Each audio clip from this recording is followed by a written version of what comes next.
अस्सलाम वालेकुम। AWC food के साथ मैं हूं आपकी होस्ट सना राव और आज जो मैं आपके लिए एक बहुत ही अच्छी रेमेडी लेकर आई हूं सर्दियों के हिसाब से। तकरीबन ये हर तरीके से इस्तेमाल की जा सकती है, अपनी स्किन के लिए और हाथ पाँव के लिए इस्तेमाल की जा सकती है, सर पर ऑयल करने के लिए इस्तेमाल किया जा सकता है। तो ऑयल करने की बात आई है तो मैं ज़ाहिर बात है डेफिनेटली कि ऑयल बनाने का तरीका बताऊंगी और ऑयल कैसे बनाना है और किसका बनाना है। कोकोनट ऑयल जो नारियल का तेल होता है हम अपने घर में कैसे बना सकते हैं, तो जानिएगा ये आगे वीडियो में।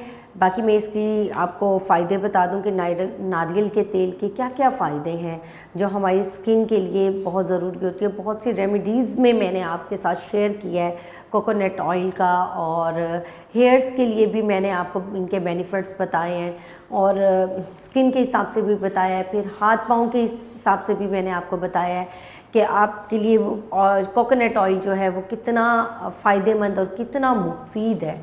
तो इसलिए खालिस और केमिकल से पाक कोकोनट ऑयल आप अपने घर पर तैयार करें और अपनी जो हाथ पाँव पर या स्किन पर, फेस के लिए या अपने बालों के लिए ये आप किस तरह यूज़ कर सकती हैं ये मैं आपको वीडियोस में आगे बता चुकी हूँ।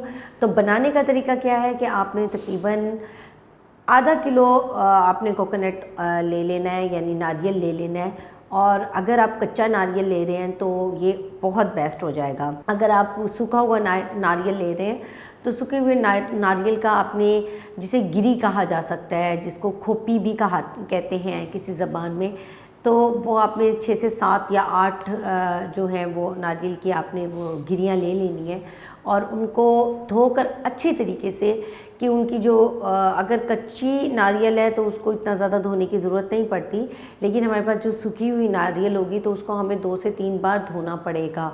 उसको धोने के बाद हमने उसको कटिंग करनी है। कटिंग करने के बाद अच्छे तरीके से हमने फिर उसको एक मिक्सर ले लेना है, ग्राइंडर ले लेना है। हमने उसके अंदर जितनी भी हमने कटी हुई नारियल डाली है उसको हमने मिक्सर के अंदर डाल लेना है और मिक्सर के अंदर डाल के इतना पानी डालना है कि आप के वो मिक्स हो जाए और मिक्सचर सा बन जाए, हमारा जो ग्राइंडर है वो रुके नहीं। तो हमने उसके अंदर वो ऐड करके उसको अच्छे तरीके से ग्राइंड करना है। जब वो ग्राइंड हो जाए तो आपने ये तकरीबन 2 बार, हमारे पास इतनी क्वांटिटी में ऑयल नारियल मौजूद है कि हम उसको 2 बार करेंगे। हमने एक जग ले लेना है, उसको बनाकर हमने उसको कपड़ा छान करना है। मलमल का आप कपड़ा ले लें, मलमल का कपड़ा लेके आपने बाउल के ऊपर रख लेना है उसको, और जो आपने मिक्स किया है, मिक्सचर किया है जो ग्राइंडर से, तो वो आपने उसके अंदर सारा मवाद जो है वो डाल देना है। डालने के बाद फिर आप उसको अच्छे तरीके से कपड़े को जो है दबा कर उसका जितना भी पानी है, दूध है, वो आप अच्छे तरीके से निकाल लें। फिर उसके बाद आप दोबारा यही प्रोसीजर करना है। आपने नारियल जो आपके कपड़े के अंदर जो नारियल है उसको आपने दोबारा ग्राइंडर में डालना है, और जो आपने दूध निकाला था बाउल में वो दोबारा से आपने ग्राइंडर में डाल के दोबारा से आपने जो है उसको ग्राइंड करना है। ये काम आपने 2 दफ़ा करना है। ये तकरीबन आप देखेंगे कि इसका अच्छा खासा मिक़दार में जो है वो जो दूध है हमारे पास मौजूद होगा। फिर हमने उसको अच्छे तरीके से करने के बाद फिर जो आपका जो मवाद बच जाता है आप उसको सुखा कर अच्छे तरीके से पहले पानी से धो लें। धोने के बाद उसको मलमल के कपड़े में छान कर आपका जो मवाद है वो आपका खोपरा टाइप बन जाएगा। आप उसको उस तरीके से इस्तेमाल कर सकती हैं, हलवे वगैरह में इस्तेमाल कर सकती हैं या डेकोरेशंस कर सकती हैं स्वीट डिश के लिए। तो वो धूप में सुखाएंगी तो वो सूख कर वो एक खोपरा वाला जो एक है पाउडर वो तैयार हो जाएगा। अच्छा, उसके बाद जो हमने दूसरी तरफ जो हमने नारियल का जो हमने दूध निकाला हुआ है पानी डालकर मिक्स कर हमने उसको तकरीबन 4 से 5 घंटे, मैक्सिमम 6 घंटे जो है आपने उसको नीचे वाले खाने में रखना है। फ्रीज़ नहीं करना, नीचे वाले खाने में रखना है 5 से 6 घंटे। जब आप देखेंगे कि वो 5 से 6 घंटे के बाद आप जब परात को या उस देगची को बाहर निकालेंगे तो देखेंगे कि जैसे मक्खन के ऊपर जो मिलाई आ जाती है, हमने उसी तरीके से वो जो है बड़े आराम से हमने वो आहिस्ता आहिस्ता करके वो ऊपर से कट करना है और किनारों से हमने छुरी के साथ हटा लेना है। फिर वो एक बड़ी अच्छी सी लेयर जो है हमारी ऊपर मिलाई की तह की तरह हमारे पास मौजूद होगी।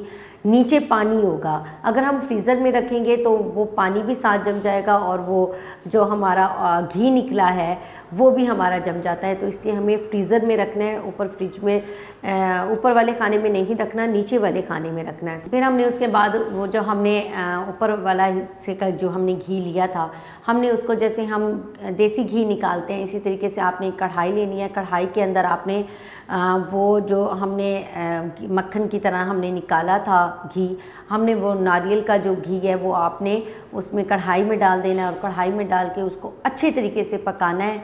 और जब आप पकाने लगेंगी तो आप देखेंगी कि वो घी हमारा जो है निकलना शुरू हो जाता है, तेल निकलना शुरू हो जाता है।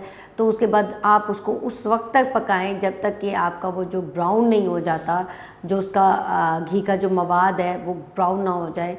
ताकि इसमें हम इतनी देर तक इसलिए पकाते हैं ताकि इसमें पानी ना रहे। पानी अगर रहेगा तो फिर ये देर तक हमारे लिए यूज़ेबल नहीं होता। इसीलिए आपको चाहिए कि आप अच्छे तरीके से इसका जितना भी पानी है उसको ख़त्म कर दें इस ऑयल से। और फिर जब देखें कि अच्छे तरीके से जब वो ब्राउन हो गए हैं और काफ़ी अच्छा कलर भी आने लग गया है, खुशबू भी आने लग गई है और हल्का हल्का जो है आपका साइडों से लगना भी शुरू हो गया, तो इसका मतलब ये है कि पानी इसमें से बिल्कुल ख़त्म हो गया है। जब आप ये देखेंगे कि ऑयल बहुत अच्छे तरीके से निकल चुका है तो फिर आपने दोबारा उसको चूल्हा बंद करके उतार लेना है कढ़ाई को उतार के फिर आप दोबारा मलमल का कपड़ा लेंगी, बाउल लेंगी और उसमें आपने फिर जो हमने अपना कढ़ाई में जो हमने घी निकाला है हमने उसको टोटल उसमें डाल देना है सारा। और डालने के बाद हमने उसको कपड़ा छान करना है और अच्छे तरीके से हम प्रेशर में दबाव दे दे के हमने वो घी अच्छे तरीके से निकाल लेना है। और आप देखेंगे कि जब आप वो निकालेंगे तो तकरीबन आपका पूरा बाउल जो है एक भरा हुआ आपके पास कोकोनट ऑयल का मौजूद होगा। और इसके अलावा जो आपके पास वो जो गोल्डन ब्राउन मवाद था वो भी आप हलवा बनाकर सूजी के हलवे में या आटे के हलवे में, बेसन के हलवे में इस्तेमाल कर सकते हैं। यानी कि आप ये देखें कि कोकोनट एक ऐसी चीज़ है कि वो कहीं भी किसी भी तरीके से ज़ाया नहीं जाता, कहीं ना कहीं किसी ना किसी तरीके से हम उसको यूज़ कर लेते हैं।